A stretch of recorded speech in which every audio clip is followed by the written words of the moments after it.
All stories are dramatized recreations. Named locations are fictionalized. Any resemblance to real persons is coincidental.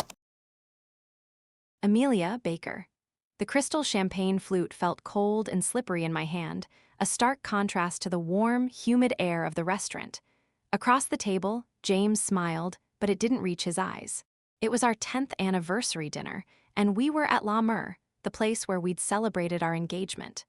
The same table by the window overlooking the bay, the same soft violin music, even the same menu. But nothing felt the same. I clutched the flute tighter, the bubbles in the champagne dancing like tiny lies waiting to pop. Hook, emotional impact. It started with a flinch, just a simple, involuntary twitch when I reached for his phone. He'd left it on the table, screen down, as always. But tonight, when my fingers brushed against the cold metal, he jerked back as if I'd burned him. His hand shot out, covering the phone protectively. "Sorry, honey," he said too quickly. "I'm expecting a work call. You know how it is with the delivery routes, always something." He forced a laugh, but it sounded hollow, like a drum with a crack. My heart hammered against my ribs. Work calls on a Saturday night, on our anniversary. The unease that had been simmering in my gut for weeks boiled over. This was the moment I knew. The moment the floor dropped out from under me. Personal story. Relatability and backstory. I'm Amelia, a baker. Not just any baker, I own Amelia's Rise, a small bakery in a quaint corner of San Francisco. My days begin at 4 a.m., kneading dough, frosting cupcakes, and filling the air with the scent of cinnamon and hope. I've always found solace in the simplicity of flour, sugar, and yeast. It's predictable. If you mix them right, you get something beautiful. Marriage, I thought, was like baking. You put in the right ingredients, love, trust, patience, and it rises. James was my taste tester, my biggest supporter. He's a food delivery driver for Quick Bites, zipping through the city on his bike, bringing meals to strangers. We met 10 years ago when he delivered a pizza to my bakery by mistake. I was covered in flour, he was drenched in rain, and we laughed over the mix-up. He said my smile was sweeter than any pastry. We built a life together. A small house in the suburbs, a son named Liam who's now 8, and dreams of expanding the bakery. But lately, the recipe felt off. James had become distant, working longer hours, coming home with excuses that smelled like deceit. He'd started criticizing my baking, something he never did. "This bread is a bit dense, Ames," he'd say, or "the frosting is too sweet." It was as if he was trying to find flaws in me to justify something else. Climax/breakdown. Peak emotional tension back at the restaurant, the flinch echoed in the silence between us. I tried to brush it off, to focus on the meal. The seared scallops tasted like ash in my mouth. Every time James's phone vibrated, he'd glance at it nervously.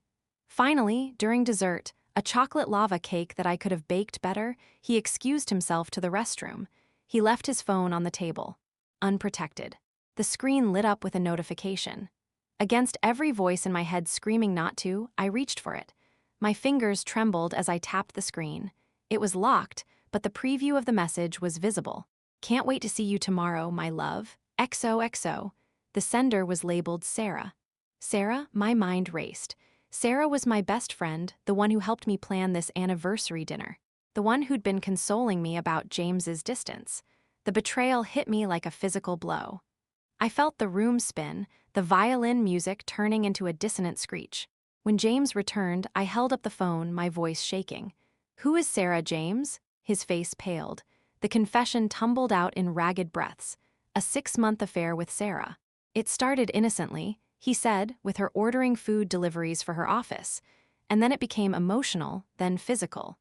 He cried, begging forgiveness, but all I could see was the crumbling of our decade-long marriage. I stood up, leaving the half-eaten cake, and walked out of the restaurant alone. Realization/truth/lesson. Insight that voices the viewer's pain in the cab home, I realized the truth. I had been baking happiness for everyone else while my own life was rotting from the inside. The signs were there, the late nights, the new cologne, the way he'd avoid my touch. But I'd ignored them, too afraid to confront the reality.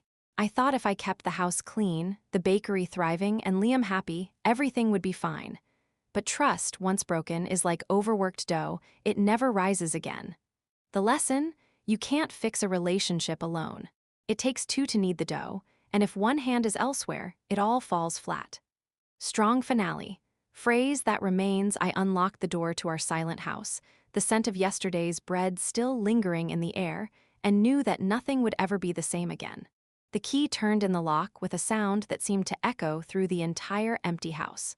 I pushed the door open, and the silence that greeted me was heavier than any noise. It was past midnight, and the only light came from the street lamp outside, casting long shadows across the living room. I could still smell the faint, sweet scent of the banana bread I'd baked yesterday morning, a cruel reminder of a life that now felt like a lie. My heels clicked on the hardwood floor as I stepped inside, each step feeling like a march toward a grave. James wasn't home yet. Or was he? The house was dark, but I felt a presence, a tension in the air. Then I saw it. His jacket slung over the back of the couch. He was here. My heart started pounding again, a frantic drum against my ribs. This was it. The confrontation I'd been dreading but knew was inevitable. Personal story. Relatability and backstory. I'm Amelia, a baker. My world is built on routines, the precise measurement of ingredients, the exact temperature of the oven, the timing of proofing dough. For 10 years, my marriage to James felt like another one of those reliable recipes. We had our rituals: Sunday morning pancakes with our son, Liam, Friday night movie marathons. The way James would always taste test my new creations before anyone else.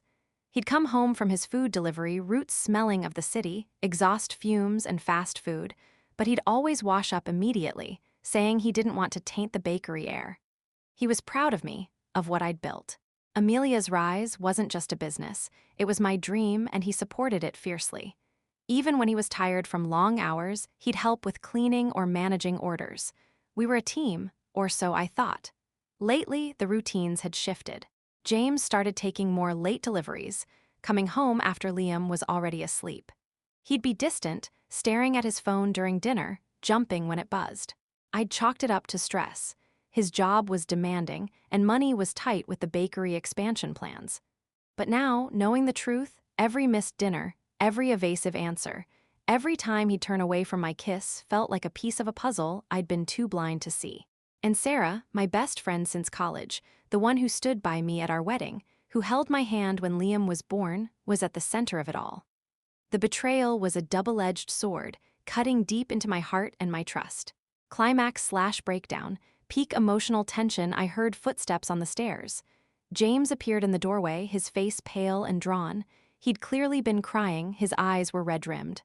"Amelia," he whispered, his voice hoarse. "I'm so sorry. I can explain." "Explain?" I cut him off, my voice trembling with a fury I didn't know I possessed. "Explain what, James? How you've been sleeping with my best friend for 6 months, how you lied to me every day, how you made me feel like I was going crazy for suspecting something?" I advanced toward him, my hands shaking.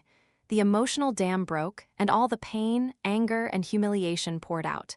"Was it fun? Playing house with me while you were with her? Did you laugh about it? Did you compare us?" "No, God, no, Amelia," he pleaded, reaching for me, but I stepped back. "It wasn't like that. I don't know how it started. She was just there, and I was weak. I never meant to hurt you." "But you did," I shouted, the sound echoing in the quiet house. "You hurt me, James, and with Sarah, of all people. How could you?" I grabbed a framed photo from the mantelpiece, a picture of us from our wedding day, smiling, oblivious. I threw it at the wall, and the glass shattered, scattering shards across the floor. "That's us. That's what you destroyed." James flinched, tears streaming down his face. "I know, I'm a monster, I hate myself for it, but please let me fix this. We can go to therapy. I'll end it with Sarah, I already have." I told her it's over. "You told her," I laughed, a bitter, broken sound. "When? After I caught you, or before? Don't you see? It's too late for that, the trust is gone. How can I ever believe you again?" I thought of Liam, sleeping upstairs. What would this do to him?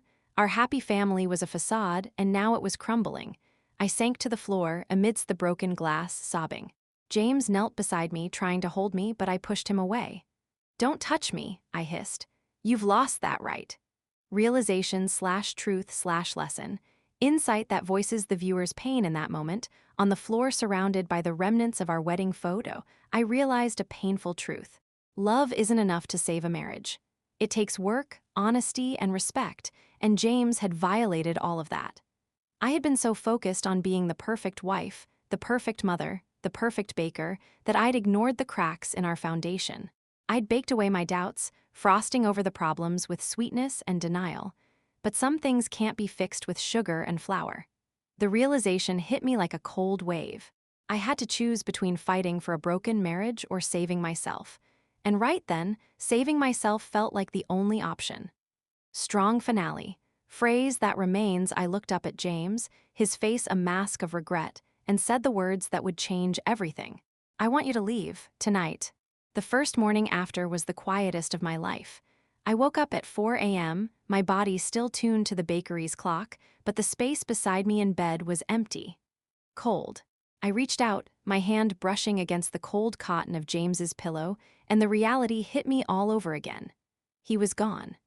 The house was silent except for the hum of the refrigerator and the distant sound of a car passing by. I lay there, staring at the ceiling, feeling the weight of the silence pressing down on me. It was a silence that screamed of absence, of broken promises, of a future that had been ripped away. Then I heard it. The soft creak of Liam's door opening downstairs. My heart clenched. How was I going to tell my 8-year-old son that his father wasn't just on an early delivery, but that he might not be coming home for a long time? Personal story, relatability, and backstory. I'm Amelia, a baker. My life has always been measured in timers. The ding of the oven signaling something is ready, the rhythm of kneading dough, the precise moment when frosting sets. For 10 years, my marriage to James was another timer I relied on. He was my constant. Even when he worked late, I knew he'd eventually come home, smelling of the city and fast food, but he'd always wash up and sneak into bed, wrapping his arms around me. We'd whisper about our days, about Liam, about dreams for the bakery. Those moments were the yeast that made our marriage rise. But now, the timer had buzzed, and what came out was burnt and inedible. The bakery, Amelia's Rise, had always been my sanctuary. It was where I went when I was happy, sad, or confused. The scent of vanilla and yeast was a balm to my soul. But this morning, the thought of going there, of putting on a smile for customers, felt impossible. How could I bake joy for others when my own world was crumbling? I thought about Sarah, my former best friend. We'd known each other since college. She was the maid of honor at my wedding, the first person I called when I found out I was pregnant with Liam. She'd been there through everything. And now, she was the reason for this pain. The betrayal wasn't just about James, it was about her too. It felt like losing two people at once. I remembered how she'd console me when I worried about James's distance, all while being the cause of it. The hypocrisy was a bitter taste in my mouth, worse than any failed recipe. Climax/breakdown. Peak emotional tension. I dragged myself out of bed and went downstairs. Liam was already at the kitchen table, coloring in a book. He looked up at me with James's eyes, big, brown, and innocent. "Mommy, where's Daddy? He said he'd help me with my Lego castle today." My throat tightened. I sat down beside him, taking his small hand in mine. "Liam, honey, we need to talk." I tried to keep my voice steady, but it wavered. Daddy has to live somewhere else for a while." Liam's face scrunched up in confusion. "Why? Did he get a new job? Like more deliveries?" I took a deep breath. "No, baby, Daddy and I were having some problems. We need some time apart." Liam's eyes filled with tears. "But why? Did I do something wrong?" Oh God, that question shattered me. No, sweetie, never. This is not your fault. It's between me and Daddy." But he started crying, big, heaving sobs. "I want Daddy. Why can't he come home?" I held him, rocking him back and forth, my own tears mixing with his. Just then, the doorbell rang. It was James. He stood on the porch, looking haggard, holding a duffel bag. "I came to get some of my things," he said softly. Liam broke away from me and ran to him. "Daddy, Mommy said you're leaving." "Don't go." James picked him up, holding him tight. "I'm sorry, buddy. I have to for a little while." I stood there, watching them, feeling a mix of anger and sorrow. James looked at me over Liam's shoulder. "Amelia, can we talk?" "Alone?" I nodded stiffly. We went into the living room while Liam stayed in the kitchen, sniffling. "I'm staying at a motel for now," James said. "I know I messed up, but I want to fix this. I love you." I shook my head. "Love isn't enough, James. You broke us, and you broke Liam." He reached for me, but I stepped back. Please don't. You need to give me space, and you need to figure out what you want.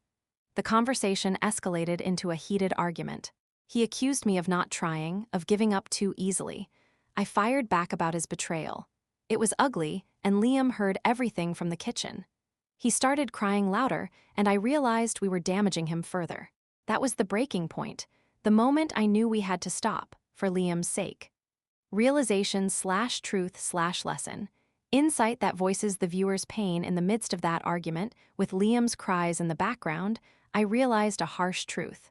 When a marriage falls apart, the children are the collateral damage. We were so caught up in our pain and anger that we were forgetting to protect Liam. I had been focusing on my own heartbreak, but now I saw that my most important job was to shield my son from as much of this as possible. The lesson: divorce isn't just about two adults separating. It's about redefining family for the children involved. I needed to find a way to co-parent with James without letting our bitterness poison Liam's childhood. It was a daunting task, but for his sake I had to try. Strong finale, phrase that remains. I looked at James, my voice calm but firm. We need to do better, for Liam. And in that moment, I made a silent vow to put my son first, even if it meant swallowing my own pride. The dough was too dry. I added water, but it became sticky. I added flour, and it turned crumbly. For the first time in my career as a baker, I couldn't get the consistency right. My hands, usually steady and sure, trembled as I kneaded the ball of dough on the floured surface. The morning sun streamed into the bakery kitchen, highlighting the dust particles dancing in the air. It was 5 a.m., and I was alone, but the silence was deafening. I'd always found peace in the rhythm of baking, but today every sound, the hum of the oven, the drip of the faucet, felt like an accusation. I stared at the messy dough, a metaphor for my life, unworkable, unbalanced, falling apart. And then the tears came. Not the quiet, dignified tears I'd shed in private, but great, heaving sobs that shook my entire body. I slid down to the floor, my apron covered in flour, and cried until my throat was raw. This was my reality now, a broken baker in a broken kitchen, trying to piece together a life that had shattered into a million pieces. Personal story, relatability, and backstory. I'm Amelia, a baker. For 10 years, my identity was intertwined with two things: my bakery, Amelia's rise, and my marriage to James. The bakery was my dream since I was a little girl, watching my grandmother bake pies in her cozy kitchen. I'd saved every penny from waitressing jobs to open it, and James supported me fiercely, even when money was tight.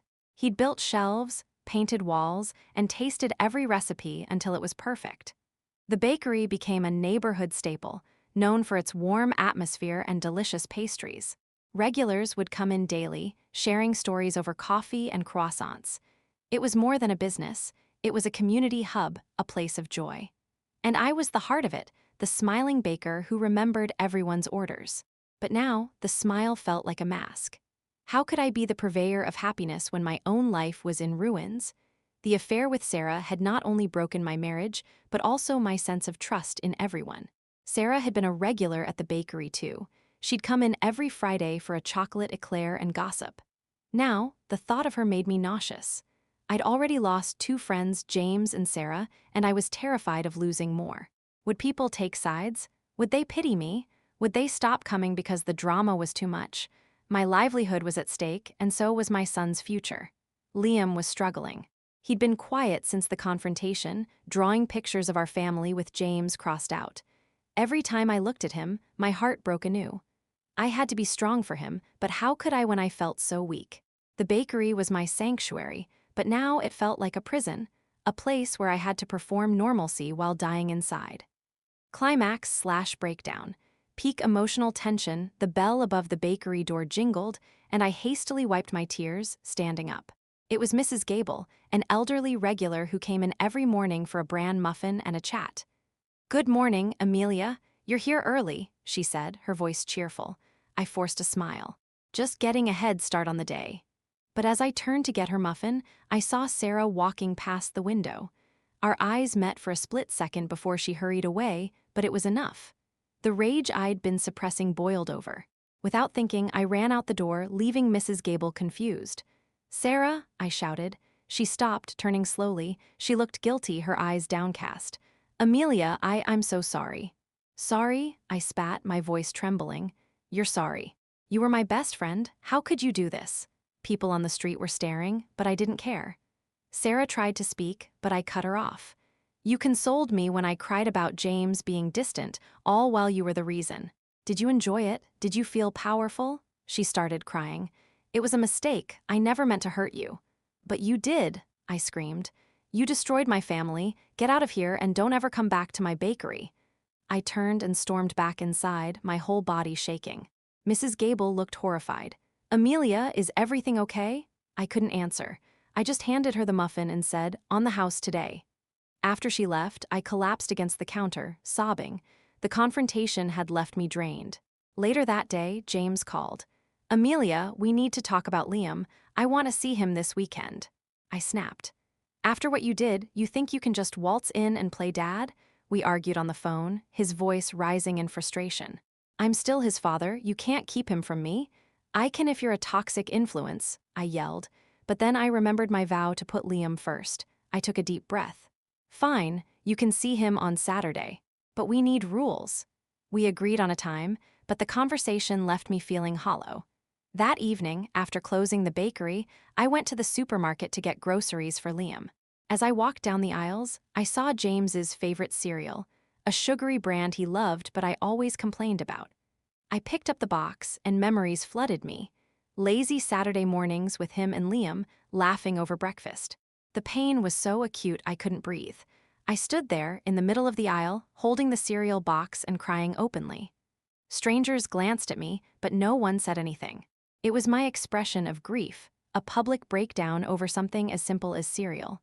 I ended up buying the box, as if keeping it would bring back those moments. Realization/truth/lesson. Insight that voices the viewer's pain in the supermarket. Holding that cereal box, I realized a painful truth. Grief isn't linear. It comes in waves, triggered by the smallest things, a song, a smell, a box of cereal. I'd been trying to be strong, to move on, but I was allowed to grieve. I was mourning the loss of my marriage, my friend, and the future I'd envisioned. The lesson? Healing doesn't mean forgetting. It means accepting the pain and learning to carry it. I also realized that keeping Liam from James was wrong. Despite everything, James was a good father, and Liam needed him. My anger shouldn't deprive my son of his dad. I had to separate my feelings as a wife from my responsibilities as a mother. It was the hardest thing I'd ever had to do, but for Liam, I would try. Strong finale. Phrase that remains. I put the cereal box in my cart, wiped my tears, and whispered to myself, one step at a time, Amelia. For Liam, the sound of the rain was a relentless drumming on the roof, a gray, monotonous rhythm that matched the static in my mind. I sat on the cold bathroom floor, my back against the bathtub, still wearing my flour-dusted apron from the bakery. The house was dark, save for the sliver of light under the door. Liam was at a friend's house for a sleepover, an arrangement I'd made out of sheer desperation because I couldn't bear for him to see me like this. In my hand, I clutched my phone, the screen glowing with a photo from a year ago, James, Liam, and me, grinning on a beach, a perfect, sun-drenched moment. Now, it felt like a photograph of strangers. The silence in the house was a physical presence, heavy and suffocating. This was it. The bottom. The point where the pain wasn't a sharp, stabbing thing anymore, but a dull, all-consuming ache that had settled deep into my bones. I felt hollowed out, empty, like a loaf of bread that had been baked too long and all the air had escaped, leaving nothing but a hard, brittle shell. Personal story, relatability and backstory. I'm Amelia, a baker.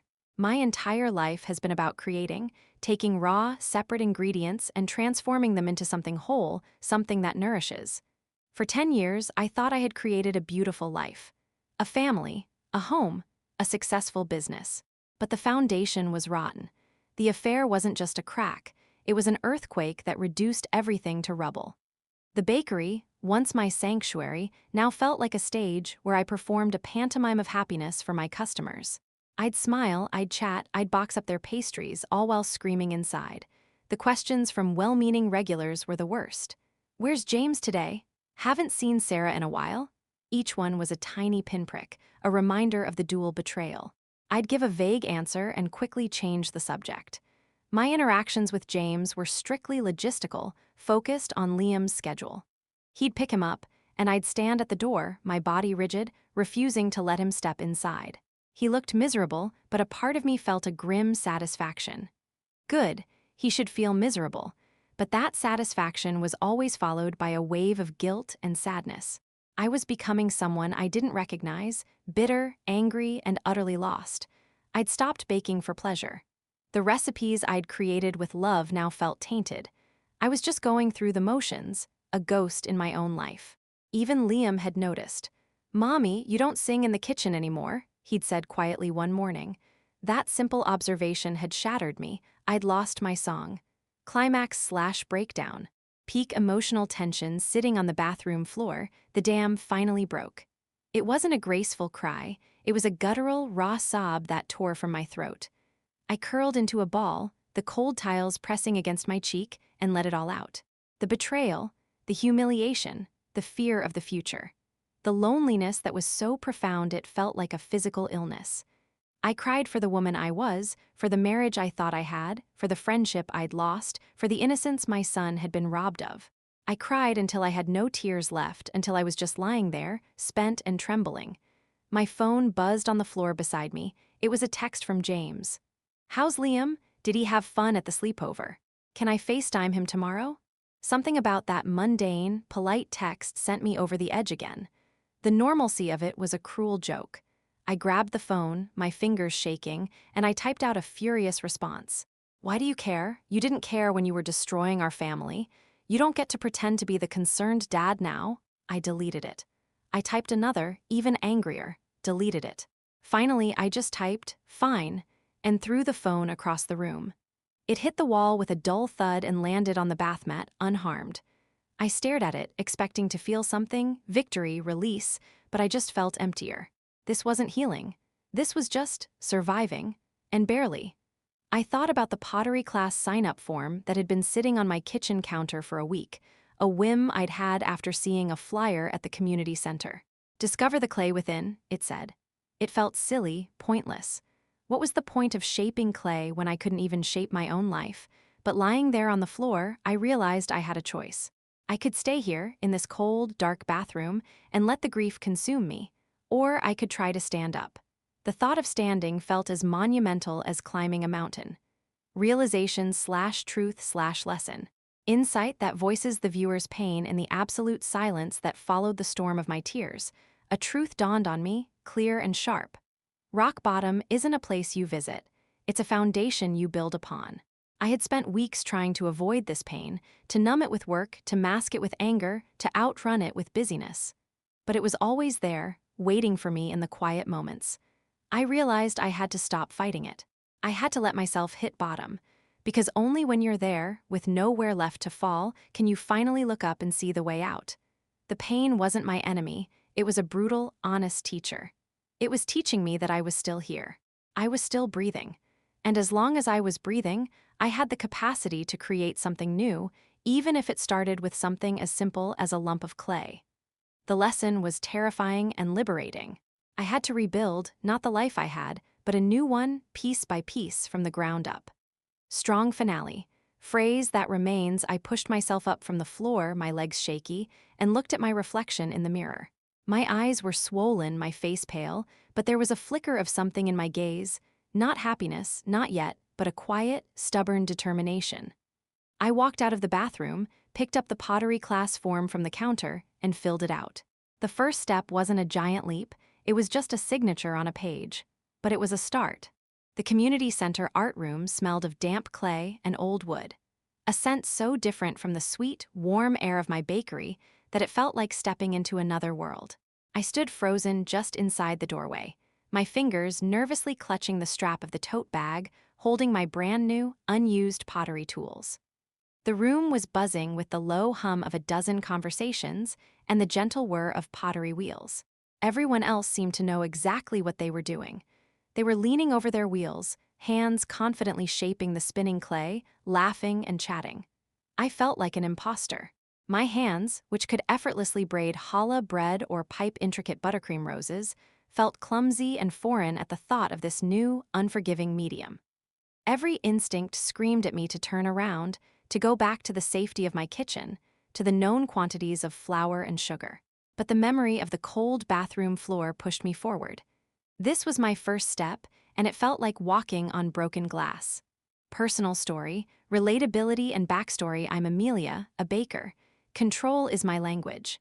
Baking is a science of precision, 350 degrees for 22 minutes, 250 grams of flour, a pinch of salt. There's a safety in that. You follow the steps, and you get a predictable, delicious result. My life, for so long, had felt like a well-followed recipe. But James's affair had thrown a wild, unknown ingredient into the mix, and everything had collapsed. The order I craved was gone. Pottery, I quickly learned, was the antithesis of baking. Clay was alive, stubborn, and messy. It had a mind of its own. The instructor, a gentle woman named Alina with kind eyes and clay-stained fingers, had said, "You have to have a conversation with the clay. You can't force it, you listen and you guide." The concept was terrifying. I was so tired of conversations. The painful ones with James, the silent ones with Liam, the screaming one in my own head. The idea of having one with a lump of mud felt absurd. Yet here I was. I thought of Liam at home with a sitter, probably watching cartoons. I was doing this for him, I told myself. To show him that even when you break, you can pick up the pieces and make something new. Even if that something new was lopsided and ugly. Climax/breakdown. Peak emotional tension. Alina guided me to a wheel and demonstrated the centering process. "It's the most important step," she said, her hands firm yet gentle on the spinning clay. "If the clay isn't centered, everything that comes after will be off balance." She made it look effortless. The clay obeyed her, rising into a perfect, symmetrical cone. Then it was my turn. I sat down, my apron feeling stiff and new. I pressed the wet, cold clay onto the wheel head and turned it on. The vibration shot up my arms. I wet my hands and touched the spinning mound, trying to mimic Alina's motion. Instead of centering, the clay wobbled violently, slapping against my palms, spraying water and bits of mud onto my apron and face. I pressed harder, trying to force it into submission. The more I forced it, the more it fought back, twisting into a grotesque, lopsided shape. A wave of hot frustration washed over me. This was stupid. I was a baker, not a potter. I couldn't do this. I looked around at the other students, their clay obediently taking shape. I felt a familiar sting in my eyes, the precursor to tears. I was going to fail at this, too, just like I'd failed at my marriage. The thought was a sucker punch. I wanted to get up and run, but then Alina placed a calm hand on my shoulder. "Breathe, Amelia," she said softly. "You're fighting it. You have to relax. Let your hands feel the clay. Don't think, just feel." I took a shuddering breath, closed my eyes, and tried to let go. I stopped trying to control the clay and instead focused on the sensation of it spinning beneath my fingers, the cool slipperiness, the rhythm. I relaxed my shoulders, my arms, my hands, and slowly, miraculously, the wobbling began to lessen. The clay wasn't centered, not by a long shot, but it was no longer trying to escape the wheel. Realization/truth/lesson. Insight that voices the viewer's pain. As I opened my eyes and watched the lumpy, imperfect mound spin with a semblance of stability, I had a revelation. This lump of clay was me. My life was off-center. It was wobbly and messy and flinging dirt everywhere. I had been trying to force it back into the perfect, symmetrical shape it once was, to regain control through anger and rigid schedules. But that wasn't working. The clay was teaching me that sometimes you can't force things back to the way they were. You have to accept the wobble. You have to start from where you are, not from where you want to be. The goal wasn't to create a perfect vase on the first try. The goal was to learn how to sit with the mess without running away. The lesson was profound. Healing isn't about control, it's about surrender. It's about accepting the imbalance and finding a new, different kind of center within the chaos. Strong finale. Phrase that remains: I didn't create anything beautiful that night. My first piece was a thick, awkward ashtray-like object that would probably crack in the kiln. But as I looked at it, covered in my fingerprints, I felt a small, fragile sense of pride. It was lopsided and flawed, but it was mine. I had made it, and for the first time in months, that felt like enough. The clay collapsed. One moment, it was a beautiful, rising vase, thin and elegant under my hands. The next, it wobbled violently, folded in on itself, and became a useless, muddy pancake on the wheel. I jerked my hands back, splattered with wet clay, my heart sinking as the wheel spun uselessly. A wave of frustration so acute it brought tears to my eyes washed over me. I had been so close. For 2 hours, I had been centered, focused, my hands finally communicating with the clay, and it had been obeying. I was creating something beautiful from nothing, and now it was gone. Again. I wanted to scream, to throw something, to give up. But then I looked down at my messy hands, took a deep breath, and did the only thing I could do. I turned off the wheel, scooped up the ruined clay, and began to wedge it, preparing to start again. The habit of healing, I was learning, was not about avoiding failure. It was about learning how to rebuild after it. Personal story, relatability, and backstory. I'm Amelia, a baker. For most of my life, I believed in perfect outcomes. A cake should rise evenly, a loaf of bread should have a golden brown crust, a marriage should be forever. Failure was something to be avoided at all costs. A sunken cake was a personal insult, a burned batch of cookies a mark of shame. When James's affair shattered our marriage, it felt like the ultimate failure. My recipe for life had failed, and I was the broken ingredient left behind. Pottery was teaching me a different language. Eliner, my instructor, had said, "There are no mistakes in clay, only new directions." At first, I thought it was a trite saying, but now I was starting to understand. Clay was forgiving. When a piece collapsed, you could recycle it. You could wedge it, knead it, and start fresh. It didn't hold a grudge. It didn't remember its previous shape. My heart, however, felt like it was made of a less forgiving material. It remembered everything. The pain of discovery, the sound of Liam crying, the empty side of the bed. But coming to the community center every Tuesday and Thursday evening had become a ritual, a non-negotiable appointment with myself. It was the one place I didn't have to be Amelia the baker, or Amelia the betrayed wife, or even Amelia the mom.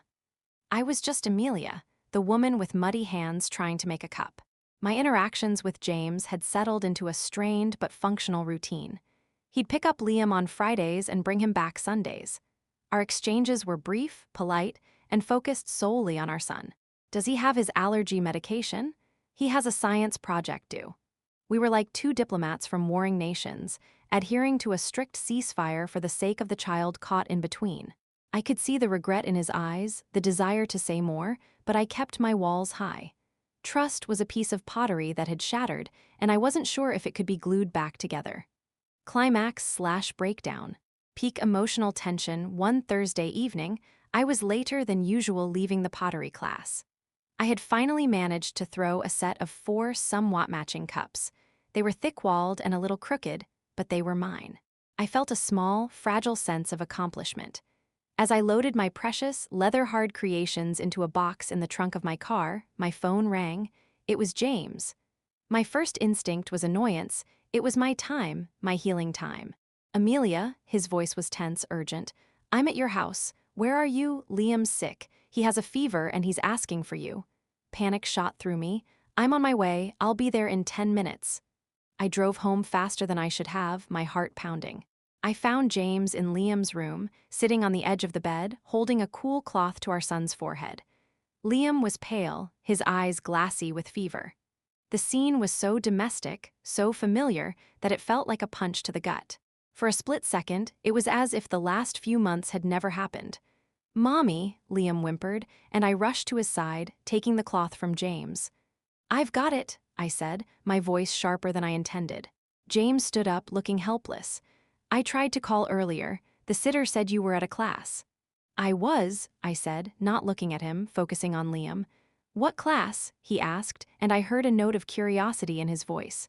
"Pottery," I muttered. There was a silence. Then, "Pottery?"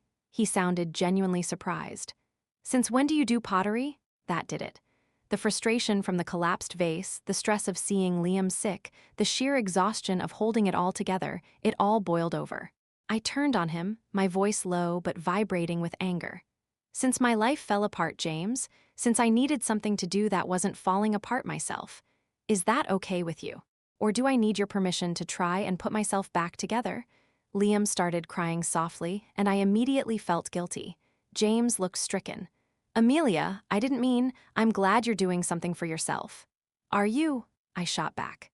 Or are you just surprised that I'm not still curled up on the bathroom floor? We were arguing in hushed tones over our sick child, and it was awful. This was the reality of our broken family. Even in a crisis, we couldn't just be a team. The ceasefire was broken. James ran a hand through his hair. I'm trying, Amelia. I'm going to therapy like we talked about. I'm trying to become a better man. For Liam and for you. For me, I laughed, a bitter sound. Don't do it for me, James. Do it for yourself. I turned back to Liam, dismissing him. After a long moment, I heard him walk out of the room and down the stairs. I stayed with Liam, soothing him until he fell into a fitful sleep. When I finally went downstairs, James was gone. The house was silent, but the echo of our argument lingered. Realization/truth/lesson. Insight that voices the viewer's pain sitting alone in my dark kitchen, too wired to sleep. I replayed the argument in my head. My anger at James had been so immediate, so visceral. But underneath it, I realized something else. Shame. I was ashamed that he had seen a part of my new life, my fragile attempt at healing. It felt vulnerable, like he was witnessing a secret weakness. And his surprise had felt like an indictment, a confirmation that he never expected me to be strong enough to pick up the pieces. But then I thought about my collapsed vase. I hadn't been ashamed of that. I had been frustrated, but I accepted it as part of the process. Why couldn't I extend the same grace to myself? The realization was a slow dawn. My healing journey was mine alone. It wasn't for James to approve of or even understand. His journey was his own. We were on parallel paths, and whether they would ever converge again was unknown. But my path, the path of pottery, of learning to accept collapse and start again, was valid regardless of his presence or absence. The lesson was clear. True recovery begins when you stop measuring your progress against someone else's expectations or your own past failures, and start honoring the simple, messy act of trying. Strong finale. Phrase that remains. I walked to the trunk of my car and brought the box with my 4 crooked cups into the house. I set them on the kitchen counter, next to a perfect loaf of sourdough I'd baked that morning. The contrast was striking, the flawless bread and the imperfect pottery. And for the first time, I saw beauty in both. The kiln door opened with a soft whoosh of heat, and there they were. My first set of glazed pieces. The 4 cups, once lumpy and awkward, had been transformed. The deep cobalt blue glaze I'd chosen had fired into a glossy, vibrant finish, pooling slightly in the thicker areas and creating a beautiful, organic variation in color. They weren't perfect. One leaned a little, the handles were all slightly different, but they were beautiful. I reached in, the residual warmth seeping into my fingers, and lifted one out. It felt solid, weighty, and real in my hand. A genuine, usable object that I had created from a formless lump of earth. A smile broke across my face, so spontaneous and genuine that it surprised me. It was the first true, unburdened smile I'd felt in months. In that moment, holding the warm, blue cup, I didn't feel like a victim or a survivor. I felt like a creator. Personal story, relatability, and backstory. I'm Amelia, a baker. My identity had been so tightly wound around my roles, wife, mother, business owner, that when one thread snapped, the entire tapestry threatened to unravel. But pottery was teaching me to weave with a different thread. It was a skill that existed purely for me, with no customer to please, no child to nurture, no past to mourn. It was my sanctuary of the present moment. My Tuesday and Thursday evenings at the community center had become non-negotiable. I was no longer the hesitant woman in the doorway. I was a regular. I knew the quirks of my favorite wheel, I had my own shelf for works in progress, and I even started offering tips to new students. This small world of clay and creation was where I was rebuilding my confidence, grain by grain. My interactions with James had evolved into a careful, structured dance around Liam. We'd had our first successful parent-teacher conference without arguing. We'd even managed a semi-civil conversation about his therapy, which he was still attending faithfully. He'd mentioned, cautiously, that he was understanding the why behind his actions, the insecurity, the need for external validation. I listened, but I held his words at arm's length.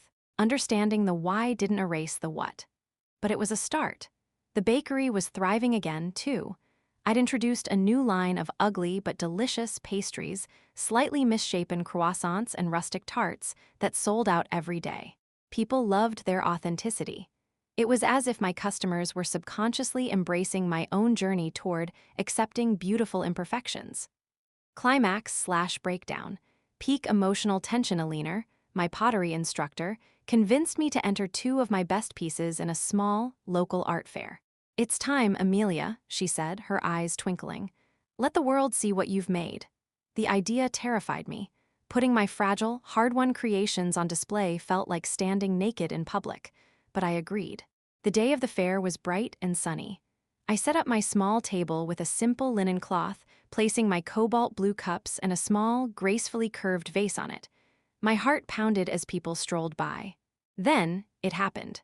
I saw James. He was there with Liam, holding his hand. They hadn't seen me yet. My first instinct was to hide. This was my space, my victory. I didn't want it tainted by the complicated emotions his presence always stirred. But Liam spotted me. "Mommy," he yelled, pulling James toward my table. James looked surprised, then genuinely impressed as he looked at my work. "Amelia, these are incredible," he said, his voice soft with awe. He picked up a cup, running his thumb over the smooth glaze exactly as I had done. "You made this," Liam was beaming. "My mom is an artist." In that moment, something shifted. The old anger was still there, but it was muted, overshadowed by a new, fierce pride. James wasn't here to intrude. He was here, with our son, witnessing a part of me he had never seen before. We talked for a few minutes, just about the pottery, about the fair. It was the most normal conversation we'd had since the affair was discovered. There was no tension, no accusation. It was just pleasant. As they walked away, Liam chattering excitedly, James looked back at me. And in his eyes, I didn't just see regret, I saw respect. Later that afternoon, a man about my age stopped at my table. He had kind eyes and a warm smile. He spent a long time looking at my vase. "There's a real soul in this piece," he said. "It's not perfect, but it feels honest." We started talking about art, about the process of creating something with your hands. He was a woodworker, he said. His name was Ben. The conversation was easy, flowing. He made me laugh. For a few minutes, I forgot about my past, my pain, my complicated present. I was just a woman talking to an interesting man at an art fair. He bought the vase. As he was leaving, he handed me his card. "If you ever want to talk shop or get a coffee," he said with a hopeful smile. I took the card, my heart doing a funny little flip. I tucked it into my pocket, a secret talisman of possibility. Realization/truth/lesson. Insight that voices the viewer's pain. Driving home that night, with the empty box that had held my pottery in the trunk, I felt a profound sense of clarity. The encounter with Ben had shown me something crucial. I was still desirable. I was still interesting. The world hadn't ended with my marriage, it had just changed. The attention from a kind, attractive man was a flicker of light, a reminder that there was life after James. But the look in James's eyes, the respect, the awe had stirred something else entirely.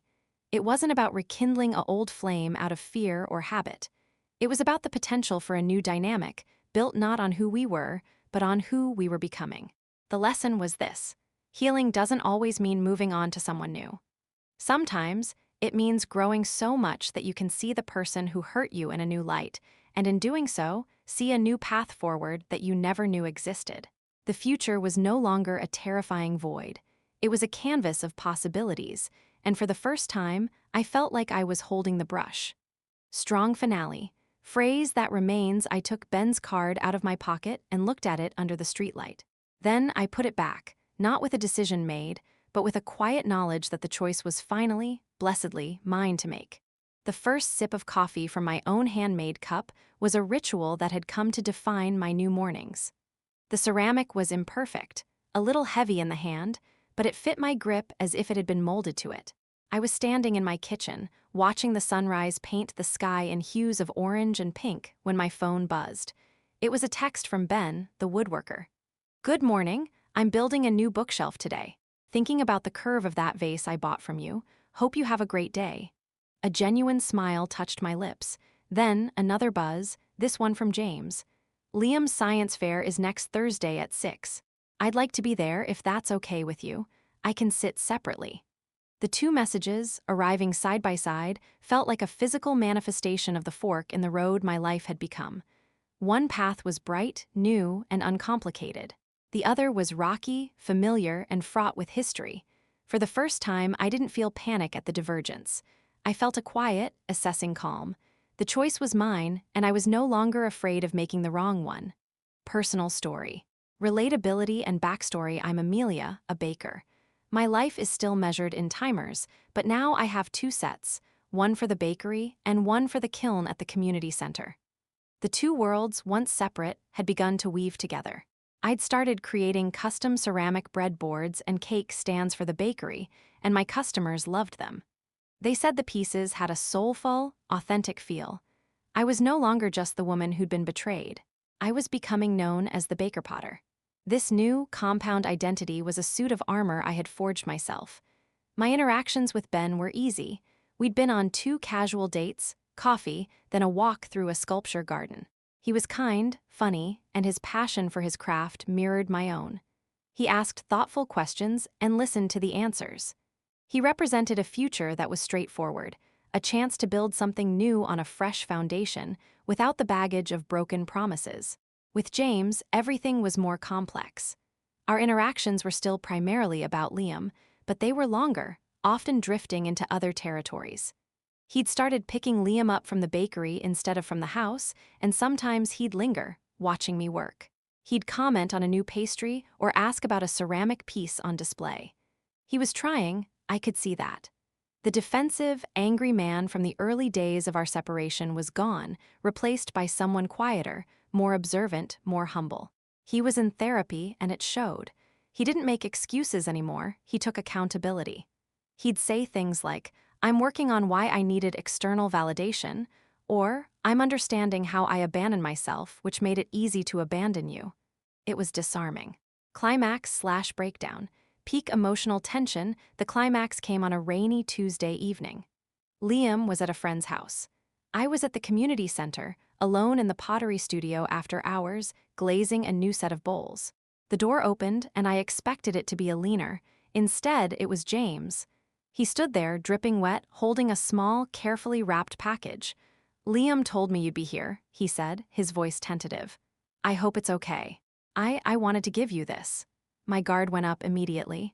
"James, what is this?" He approached slowly and placed the package on the table next to my wheel. "It's not a gift to win you back. It's an apology." "A real one?" Hesitantly, I unwrapped it. Inside was a book, not a new book, but an old, well-loved journal. Our journal. The one we'd started when we first began dating, filled with our dreams, silly drawings, and promises to each other. I hadn't seen it in years. I looked at him, confused. "I've been reading it," he said, his gaze steady. "In therapy, to remember who I was before I lost my way, and I wanted you to have it back. Not so you'll remember the good times and forget the bad, but so you know that the man who wrote those things, he was real, and I'm trying to find him again." I was speechless. This was not a grand gesture. It was a vulnerable, profound act of emotional archaeology. He was handing me back our past, not to erase the present, but to acknowledge it fully. Just then, my phone lit up with a call. It was Ben. The screen glowed in the dim studio, a stark contrast to the weathered journal in my hands. I let it go to voicemail. The silence between James and me was thick with unspoken history. "I should go," he said softly.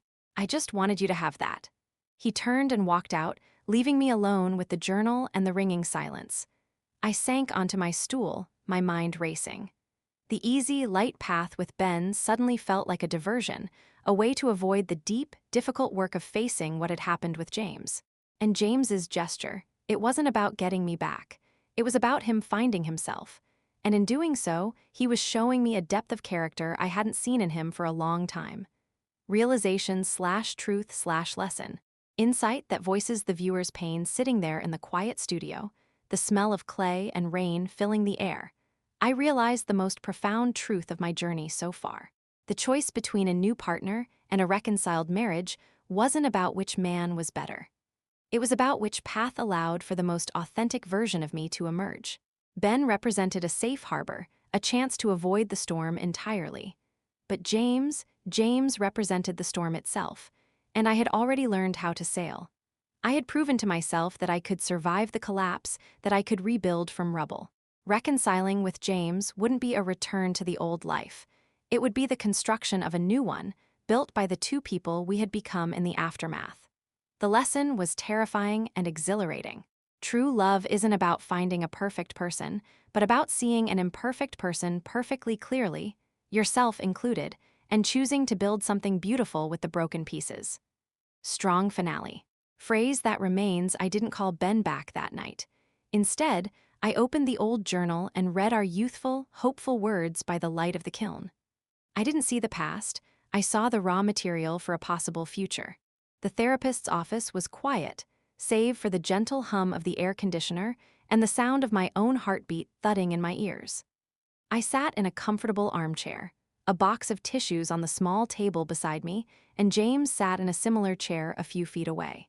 The space between us felt like a canyon, but for the first time, I felt like we were both looking at the same map on how to build a bridge across it. Dr. Evans, a woman with a calm voice and thoughtful eyes, looked between us. "Amelia," she said gently, "last session, James shared his work on understanding his patterns. Today, I'd like to hear from you. What would need to be true for you to even consider the possibility of trust with James again?" The question hung in the air, immense and terrifying. This wasn't about rekindling a flame. It was about inspecting the ashes to see if there was any ember left worth saving. And I realized with a jolt that I was finally ready to look. Personal story. Relatability and backstory: I'm Amelia, a baker. The bakery, Amelia's Rise, was now more successful than ever, but my internal landscape had undergone its own renovation. The woman who had crumbled on the bathroom floor was now someone who could center clay on a wheel and herself in a storm. Ben had texted a few more times, and I'd responded politely but distantly.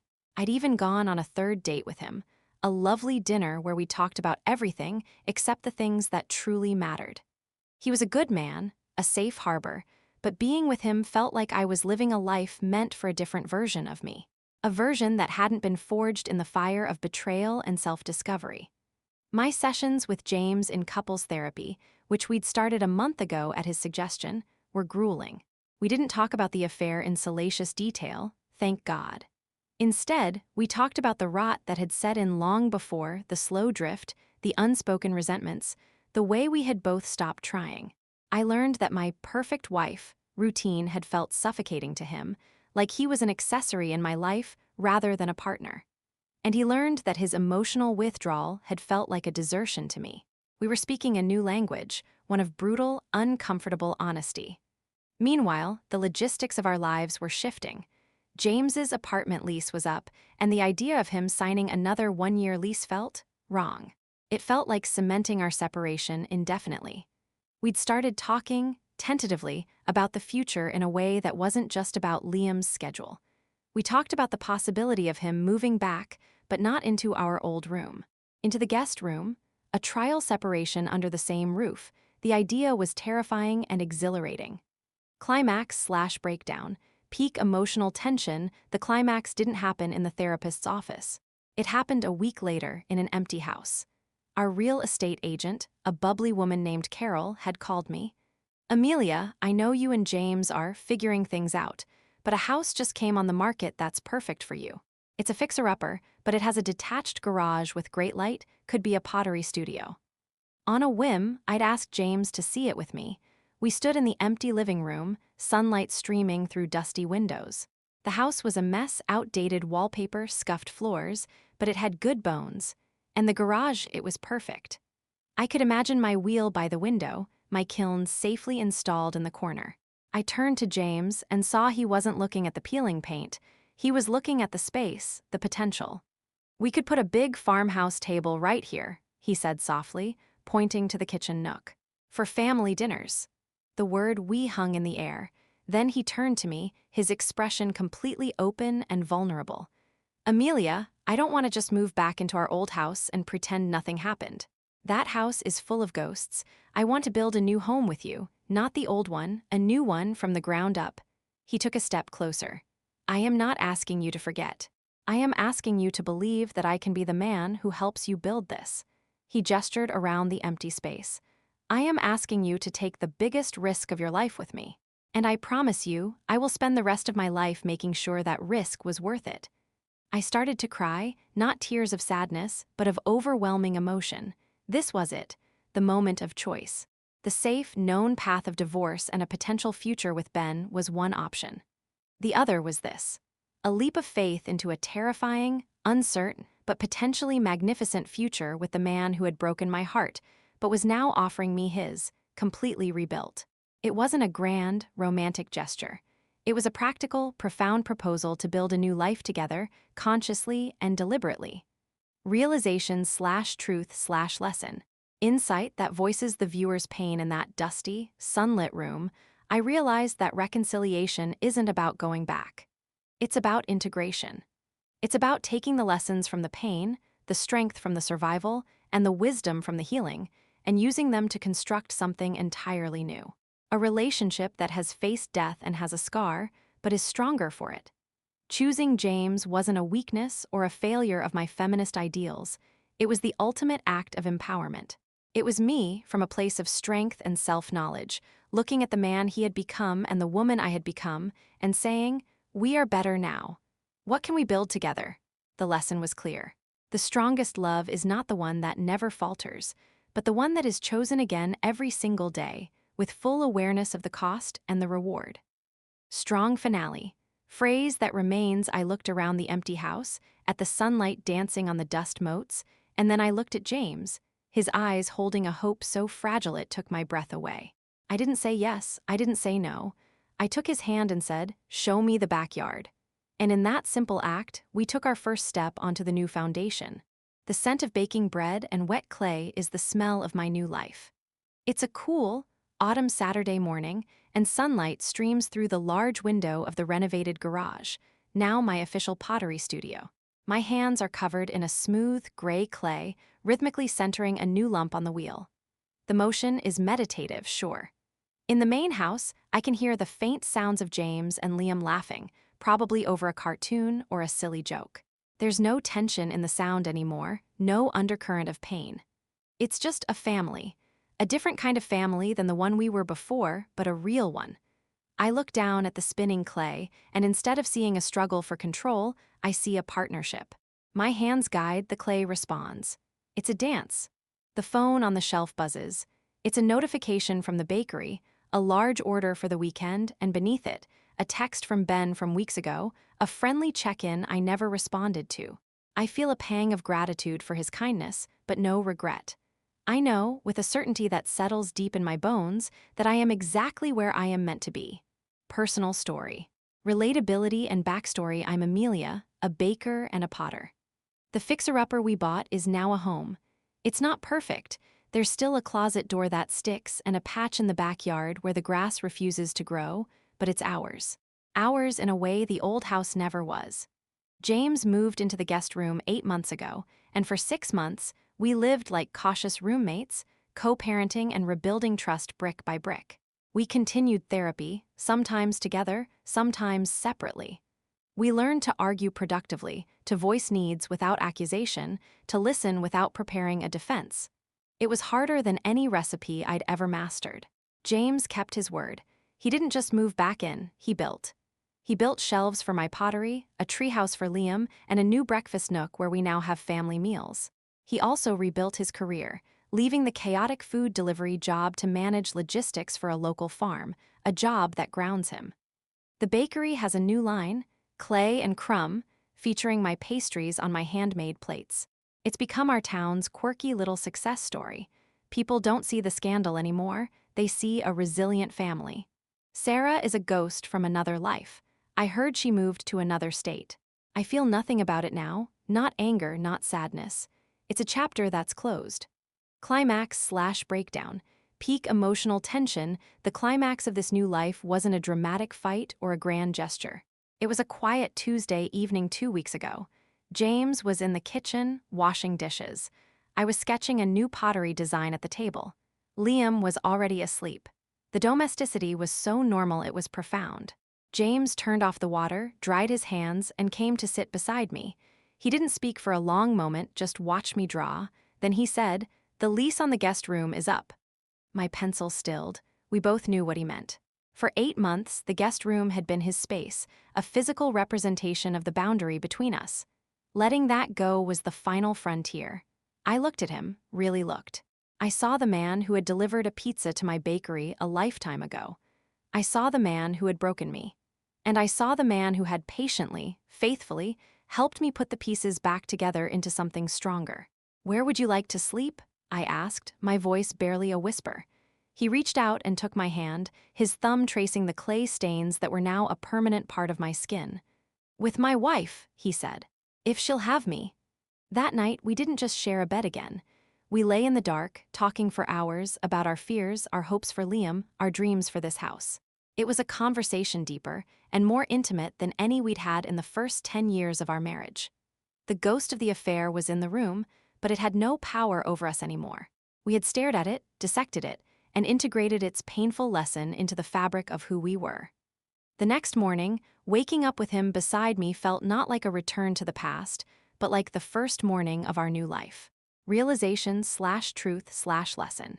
Insight that voices the viewer's pain as I sit here at my pottery wheel, the clay rising obediently under my hands. I understand the full circle of my journey. The upgrade was never about becoming a different person or finding a different man. It was about becoming a more complete version of myself, one who could hold both strength and vulnerability, who could accept imperfections in her creations and in her relationships. The crack in our marriage, like the crack in a piece of pottery that is repaired with gold, didn't make us weaker. It became the place where the light could shine through, making us more unique and more beautiful. The lesson I learned is one I wish I could give to every woman sitting on a bathroom floor, feeling like her world has ended. Your pain is not the end of your story. It is the raw material. You have the power to knead it, to shape it, to fire it in the kiln of your resilience, and to create something new from it. And sometimes, the most brave and powerful choice you can make is not to walk away, but to stay and rebuild, but only if the other person is willing to pick up a trowel and build with you. Strong finale. Phrase that remains. I look at the vase taking shape on my wheel, then through the window at James, who is now playing catch with Liam in the backyard. He looks over, catches my eye, and smiles, a real, easy, joyful smile. I smile back. We are not a perfect family. We are a repaired one, and I wouldn't have it any other way.